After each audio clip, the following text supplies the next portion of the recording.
Hi everyone, Lisa Haven here, and I am once again posting on my backup channel. It's been a while since I've posted here, and my apologies on that, but in light of everything that's going on with the censorship, I wanted to keep it active and going. So thank you guys for following me here. I'm also on BitChute, by the way, under Lisa Haven and Rumble. But with that, in today's report, I really want to hone in on what's going on in tyrannical North Korea with Kim Jong-un's dictatorship there, because the people are really hurting. In fact, right now, North Korea is telling its citizens to prepare for mass starvation and famine, worse than that of the 1990s that they had over in North Korea. And here's the thing, the reason that I wanted to bring it to your attention because if it's happening there, it could very likely happen in other countries, and especially here in the United States of America, where there is a full-fledged effort to turn our political system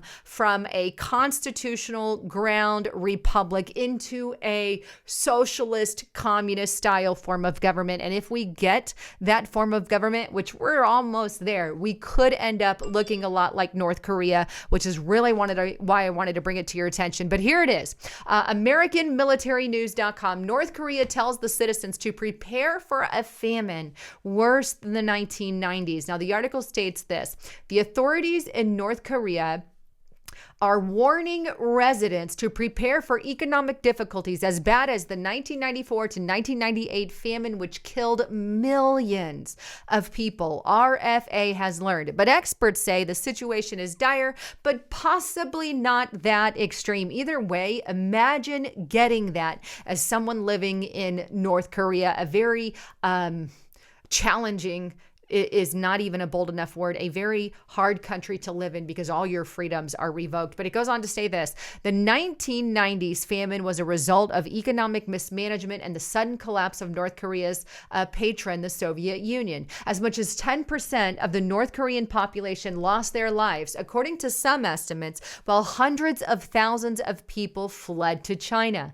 The warning came as the leader Kim Jong-un was quoted by the North official Korean Central News Agency as saying the country has faced very grim challenges. It goes on a little further. North Korea has been already pinched by U.S. and UN nuclear sanctions, but the border closure killed a major part of North Korea commerce, the purchase and sale of imported Chinese goods. Economic activity in towns came to a full stop, leaving people with no way to support themselves. Now, let me just pause. Part of that was due to the restrictions that Kim Jong-un put down on his population in regards to COVID. He didn't even care that his people could end up starving as a result. This is the kind of dictatorship that you get in socialist communist style regimes, right? But the article goes on to say that UN Special Rapporteur on North Korea human rights, and it names him here, warned in a report last month that the closure of the border and restrictions on the movement of people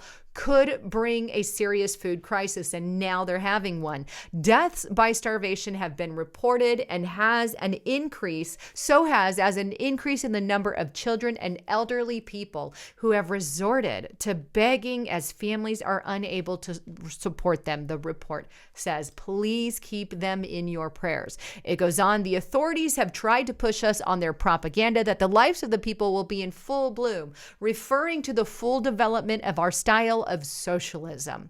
But the residents are blaming the authorities, saying that the government has only prepared extreme hunger for us, said the source. And that's what the people are thinking, right? Residents who lived through the famine were most fearful of the news. They said, we can't just do nothing but starve to death if there is another March event like the one prior, and they vowed to come up with ways to stop it. So there you have it. This is bad news for the people living in North Korea. And not only do we need to pray for them, but we really need to bring attention to what's going on with our congressional leaders, and maybe even get some food into that area. But the bottom line is, if you want to know what the United States of America is going to look like in the very near future, if we don't start encouraging our congressional leaders, electing the right officials into offices, then we are going to see North Korea in the United States of America. Those kinds of policies where they don't care the economic devastation or the mass amount of starvation that some of these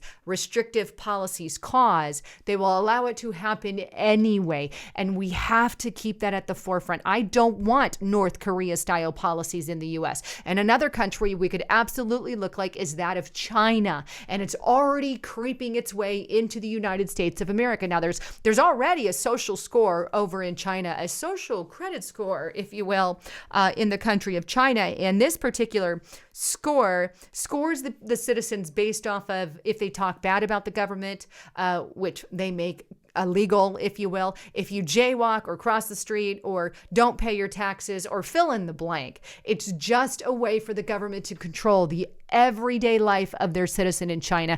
And that score is already hitting in a roundabout way in the United States of America through the ESG score system. By the way, if you want more on that, you have to get on over to Restricted Republic. I'll have the backup channel here. And again, I'm on BitChute, but the Restricted Republic is where I am putting all the inside information, limited to what we can do here on YouTube. But check it out at restrictedrepublic.com. Anyhow, thanks for tuning into my backup channel. I'm Lisa Haven, signing out.